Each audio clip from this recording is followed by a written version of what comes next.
Hi everyone, I'm Helen and welcome to day 1 of the 30 Days of Motion Challenge. Today's class will be a total body standing practice, toes to nose, where we'll get to know our bodies. We will need one prop for this class. If you have a yoga belt, if you don't have a yoga belt, a long cord, maybe a long dog lead or a dressing gown belt or a tie or even a towel will do. We'll start, as I always start, with a short centering on the mat. So bring the feet around hip distance apart. Knees are stacked over ankles, hips over the knees, shoulders are back and down, palms facing forward. Chin is parallel to the earth, spine is tall, crown of the head going up towards the sky, and if you feel comfortable, slowly close the windows of the eyes. And take a moment to center in, to settle, to thank yourself for carving out this time to do something good for you, your body, your heart, and your mind.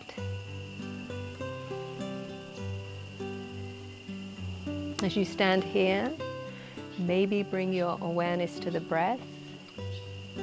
On the inhale and the exhale. Deep inhale and the exhale. And bring the awareness to where your feet are in contact with the earth. Notice the connection. Notice the support you're receiving. And remember, the earth is there for us anytime we need it.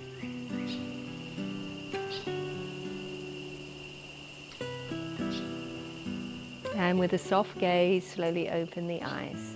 We'll just warm up slightly with some movements of the spine just to get us ready for the class ahead. On an inhale, palms reach up to the sky, fingertips together, tall mountain, really elongating, rooting down to the earth. And imagine your arms are being pulled up above you. And exhale down. 2 more of these. Inhale, lift. Exhale down. Inhale, lift.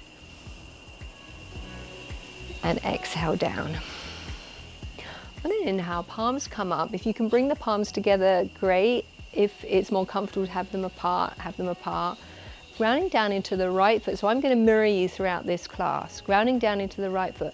Lean over to the left. Imagine this movement is coming from the sideways. So we're moving into a lateral bend of the spine. Grounding down into that opposite foot that you're leaning away from. Lengthening out of the waist. And then inhale, come back up. Over to the other side, grounding down into the left foot. Leaning over to the right. Stretching out the waist. Activating the side body. And then inhale, lift. 1 more each side. Exhale over to the left. Grounding into the right foot. Feeling the weight distributed evenly. Inhale, lift, and then over to the other side. And back up to the center. Bring the feet a little bit wider than hip distance. Arms are out to a T. Rotate towards the left, bringing the right hand towards the left palm, and then back. Try and make a conscious effort to keep the hips facing forward so the rotation is coming from the spine. So this is axial rotation. Just warming up here. Twisting. Feeling good in the body. Always feels so good to do a twist, like you're wringing yourself out. Nice mindful movement, nothing too drastic because we're only warming up. 1 more each side. And release. We'll now work through some flexion and extension of the spine. So the spine actually moves in 8 directions, which we will cover throughout this 30-day journey. Flexion is coming forward and extension is when we go back. I'll show you from the side. On an inhale, palms will come up to the sky and cactus the arms, or sometimes it's called goalpost. I like cactus because I love cacti. Lifting the chest up. Open in the throat to the sky, open in the chest, and as you exhale, rounding forward like you're a diver about to jump into an Olympic pool. So this is bringing the spine into flexion. Inhale, extend. Exhale, flex. Inhale, extend. And exhale, flex. Brilliant. Back to neutral. We will take a look at our posture. Feet will be directly underneath the hips with the feet facing forward. So there is no such thing as a perfect posture. Perfect posture will vary from person to person. I'll talk you through the steps to build it. Our posture is affected by our skeleton and our muscles, but also by our emotions, our energy, our nervous system, and also about how people view us in the world. If you think about it, if you've got low self-esteem or low self-confidence, you might be hunching forward a bit. Whereas if you're very confident, you might have the chest open and strutting around like a show pony. So our moods, our attitudes, and our emotions can affect how we hold ourselves in the world. So feet are about hip distance apart, facing forward. Allow the hips to come forward slightly. Take a deep inhale, and as you inhale, lift the chest and the shoulders up towards the ears. And as you exhale, release everything down, the shoulders down the back. You can even do an audible exhale. So this helps release tension in the jaw. The chin is parallel to the earth, and try and line up the back of the head with the tailbone and the backs of the heels. It may feel a bit alien to stand like this because we develop so many habits in our bodies over the years through our habitual movements. But this is the sort of posture that we want to aim for. When we have a stable, balanced posture, it means our movement is much more efficient. So just notice how this feels in the body for a moment or two.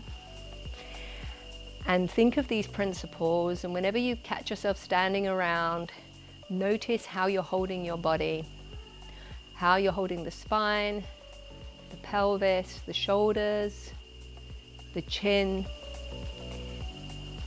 And over time, you can start to develop healthy habits, healthy postural habits in the body. Now going back to the feet, we will start to work on some mobility in the feet and ankles. These are often neglected, but everything starts from the ground up. Often if you've got ill health in the feet and the ankles, it can affect the knees, the hips, the spine, the shoulders, everything. So it all starts from the earth. So keeping the feet hip distance apart, you can bring the hands to the hips and slowly lean forward into the balls of the foot. So you're moving your weight forward and then over to the left, towards the heels, over to the right and forward. So we'll do 2 more in this direction. So notice how you're moving your weight around, how the muscles in your ankles and legs are compensating to keep you stable. So when we move on to balancing work, this is what is going on as our bodies adjust to keep us upright. Then go the other way. You can do this with the eyes closed for an advanced version. And then come back to center. And we'll start rocking backwards and forwards on the foot. So bringing one foot behind, left foot behind, start rocking backwards and forwards on the right foot. So moving through the motion in the foot and the ankle. When we come up onto the ball of the foot like this is called a high gear movement. So the foot, we're coming up directly in line with the toes. So if you do walking, a lot of walking, hiking or running, this is the most efficient way to move from foot to foot. And then come the other side. So you may notice a difference in both feet. Like for me, although I'm mirroring you, this is my right foot and I don't have much flexibility in my big toe joint because I had a bunion operation. I've got a metal pin in there. So just getting used to rolling through this movement.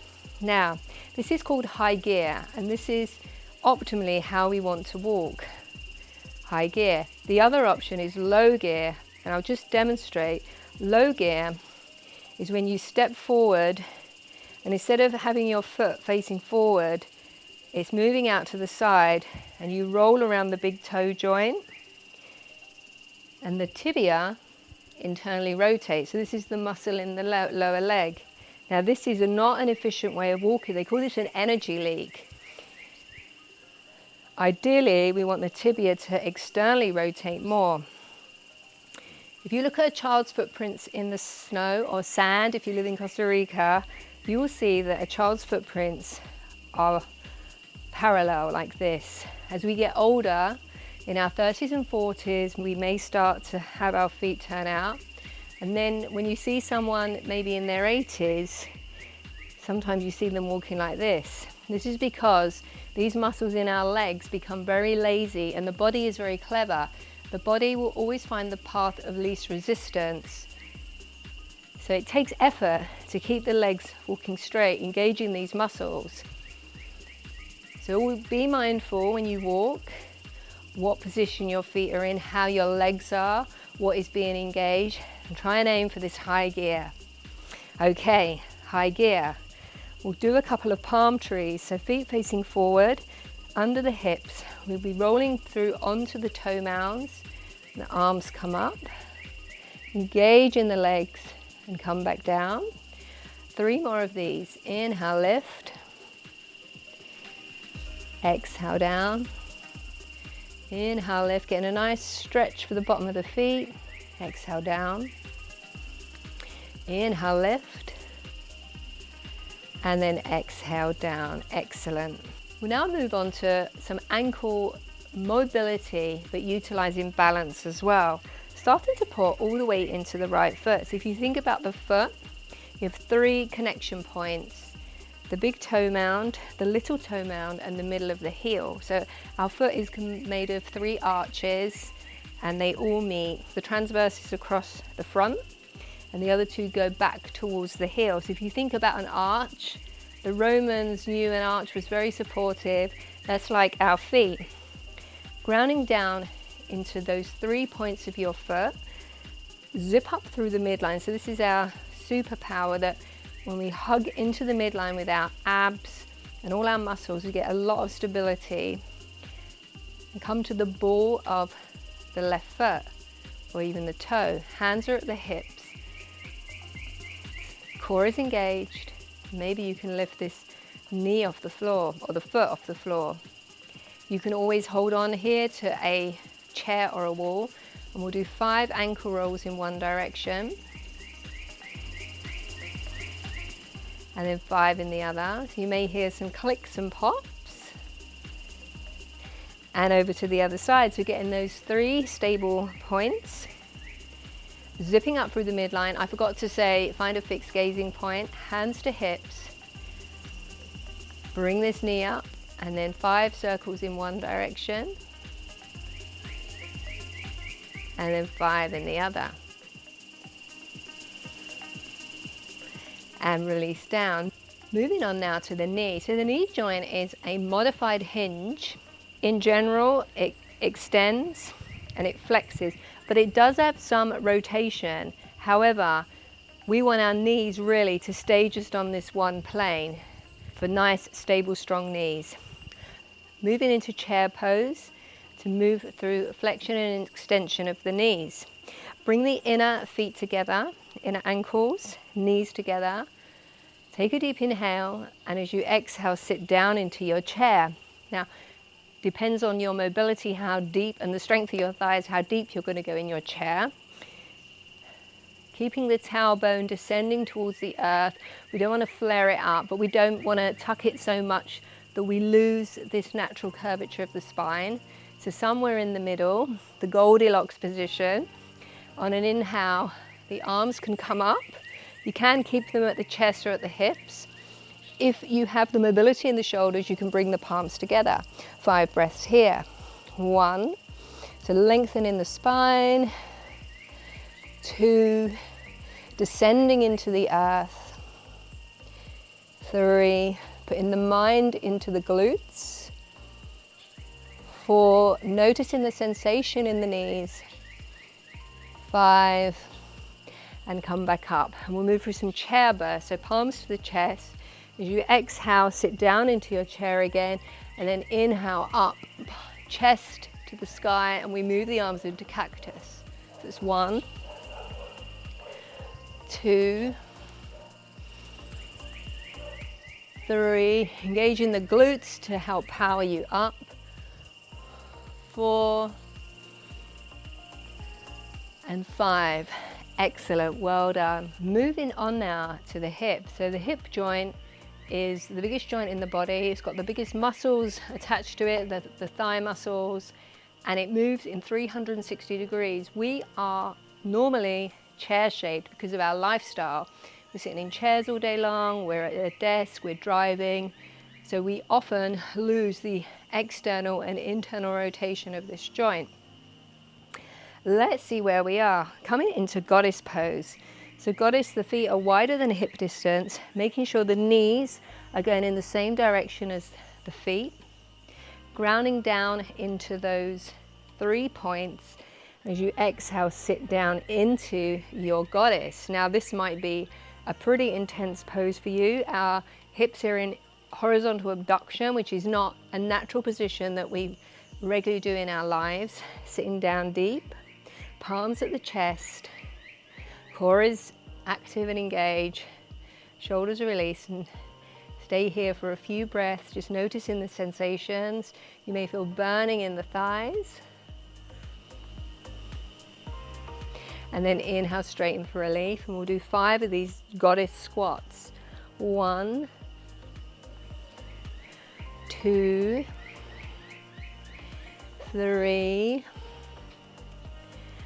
4, and 5. Heel toe the feet together, and we'll work through a bit more of this rotation. Hands to hips, grounding down into this right foot, lifting the left knee up. Imagine you've got a paintbrush on the end of your knee. You are going to draw a circle, opening this to the side and rotating this femur bone in the hip joint. It goes back and comes forward. So 5 in this direction. Remember, you can always hold on. That's 2. Get that fixed gazing point. 3, 4,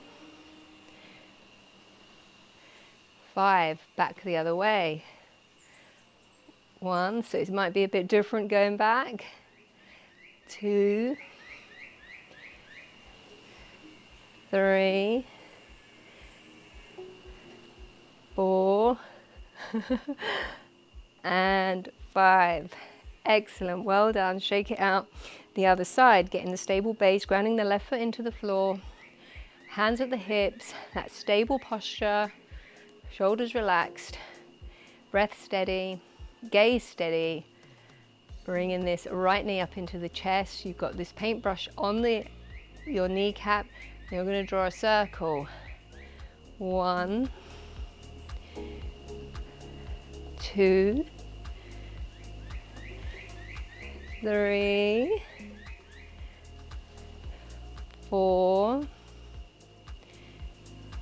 5. And then we reverse it. 1,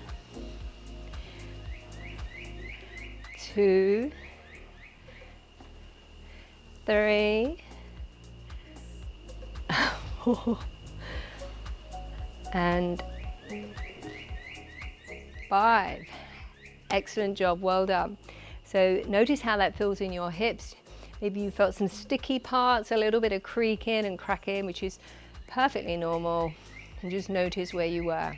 Now we move on to this shoulder joint. So this is another 360-degree joint. We hold a lot of tension in this area. As women, this area, the shoulders, the neck, and the jaw, is known as the emotional triangle, and it's where we hold a lot of tension. Men tend to hold it a lot more in their hip area. For us, it's here, and I know myself, I've definitely experienced this. Bringing the arms out to a T. Start to rotate the arms in their sockets. So make sure you're not just moving your wrist, but the movement is coming from the upper arm bone. So as they rotate, your palms rotate towards the sky, you might find your chest is lifting. Do it in synchronization with the breath. So maybe as you inhale, roll open. As you exhale, roll down.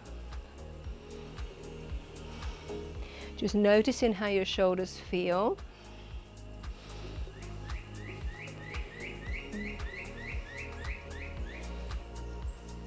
Now grab your yoga belt or your tie, and we'll start to move through some movement in the shoulders. So we've already warmed our shoulders up by this. Grabbing hold of your belt, bring the arms overhead and hold them quite wide apart on the belt. So the first time we do this will be an exploration, and you can adjust your hands as necessary. I advise to go wide to begin with. Arms are above, then bringing them back slowly. So you may find you need to widen them and bringing them down to level with the hips. On an inhale, moving up, and exhale, coming forward. Notice the elbows, that you're not hurting your elbows. And sometimes when you get back here, there's a little sort of sticky area that you have to sort of jump over. So notice that. Now, if you find this very easy, you can make the belt a little bit shorter. Make sure you're engaging the muscles in the shoulders rather than just letting the tension, like put this belt bring you back. Make it an active movement from the shoulders. I used to do this when I walked my dog over Highlands Park in Chelmsford with the dog lead. It was just, you know, it's so good to sneak in these little stretches and little bits of yoga throughout your day. A couple more of these. Again, you might hear some pops and clicks. Just be aware of the difference between going to your edge and feeling challenged and pain. We don't want any pain. No pain is allowed in this class. And release, excellent. So that should give you a little bit of an idea about the mobility in your shoulders. Bringing the arms out to a T, interlacing the fingers behind. So start with the elbows bent, interlacing the fingers, and see about straightening the arms. You can keep the palms apart. If your shoulders are very open, you may bring the wrists together. Now, if you keep them apart, you get a little bit of a wrist stretch here as well, because your wrists are in deep flexion. So whatever feels good for you. This is a chest expansion. Lifting the chest up to the sky, bringing the feet underneath the hips, a bend in the knees, and slowly drape the body over the thighs, coming down. If you don't like coming forward because you have vertigo or something like that, then you can do this standing up. But this way allows gravity to give us a little bit of assistance. Notice where the sensations are in the shoulders. And inhale, come all the way back up and shake it out. Now, I used to really hate doing that move when I was sitting at a computer all day, because everything we do is anterior to the front, picking up our shopping, picking up our pets or our children, typing, driving. So that is a really good move to slot into your day as well, to help open the chest and the shoulders. Still keeping with the theme of the shoulders, we'll come into eagle arms. Arms come out to a T, bring the left arm on top of the right, meeting at the elbows, and give yourself a little hug. This might be your position. If you have the mobility, you may be able to bring the backs of the hands together, or you can even bring the palms together. So test out which one is good for you, and remember, going to your edge and not pain. If you're in an eagle wrap like this, you can lift the elbows up and you can feel it a little bit more down the back of the neck and the backs of the shoulders. And if you want to go a bit deeper, bring in the arms away from the face. So I really can feel this down my right shoulder and the right side of the neck. Breathe here. I've already been here a couple of breaths. Just enjoying this stretch. Feels so good. And then release and we'll go the other way. So this time the right arm is on top of the left. You can either give yourself a hug, backs of the hands together or the palms together, maybe lifting the elbows up, maybe releasing the arms forward. Breathing here. You may notice a difference in the sides. This is generally related to being right or left-handed. If you're ambidextrous, maybe you feel balanced all over. I'm right-handed, so the right side of my body is stronger and the left side is looser. And release. Now we're on to the neck. So the neck, like I said earlier, we can hold a lot of tension here, I do. Often when we turn our head, we're just rotating the head on the top two vertebrae. When you turn your head from side to side, think about moving from the base of the neck. Coming into our stable postural position, shoulders are back and down, chin is parallel to the earth. Move the head to one side and then to the other. Making a conscious effort to move from the base of the neck and not just rotating the head at the top. Another way to know how much mobility you have in your neck is what you do if somebody calls your name from behind. So if someone calls your name from behind, someone's shouting my name, shout my name out. Do I look like this? Or do I turn from the hips and look? Or do I turn all the way around? So back to the movements of the neck. We've done the side to side. Now if this feels okay, bringing the head forward slowly and then looking up to the sky. So be very mindful here of how it feels. If it doesn't feel good, don't look up to the sky. 3 more of these.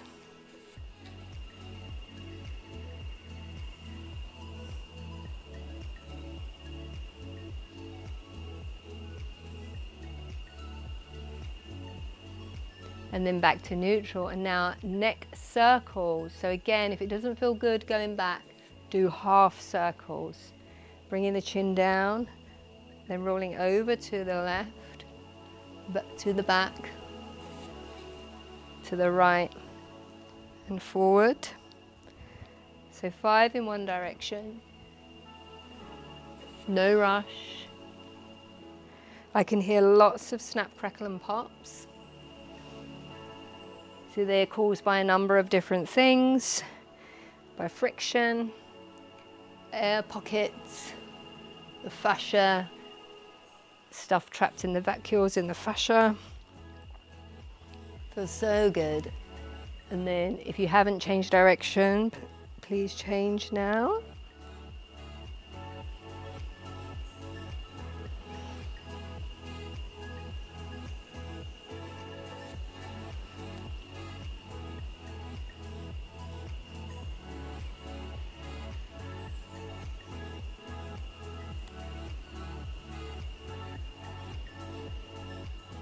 And then return to neutral. If you feel a little bit dizzy, just stay here for a moment. Fix your eyes on something that's not moving. Center in on the breath and just reconnect. Reconnect with the earth. Allow the sensation to pass. And then release. And we'll seal off all of that. We've worked all the way up from the toes to the nose. Bringing the feet underneath the hips, bending down as you exhale, and then inhaling up with this full body sweep. Exhale, reverse it. 2 more of these. Inhale, lift. 1 more. Then come back up to standing, palms to the chest, and thank you very much for completing this first class. This class may have a lot of technical stuff in it and I was talking a lot. Just want to lay the foundations at the start of this challenge to understand how our bodies work and how we can best move and stay mobile, keep our joints healthy, and as we progress through the challenge, we're putting all of this into practice. So there's a couple of things to take away from today. One is that there is no such thing as a perfect posture. Posture is related to the individual, and it's affected by our muscles, our skeletons, but also our attitudes, our emotions, our behaviors, and how the world views us. The second thing to take away is that the body will cheat. The body will find the path of least resistance. So being tuned into the practice and how you're holding yourself and how you move through the movements will help you get good alignment to stop that cheating going on. And the third thing to take away is that we have different types of joints in our body. We have some that are 360 degrees, like the hip, and then we have some that are hinges, like the knee and elbow. So bearing those three things in mind, I hope you enjoyed today, and I will see you again tomorrow for day 2. Thank you.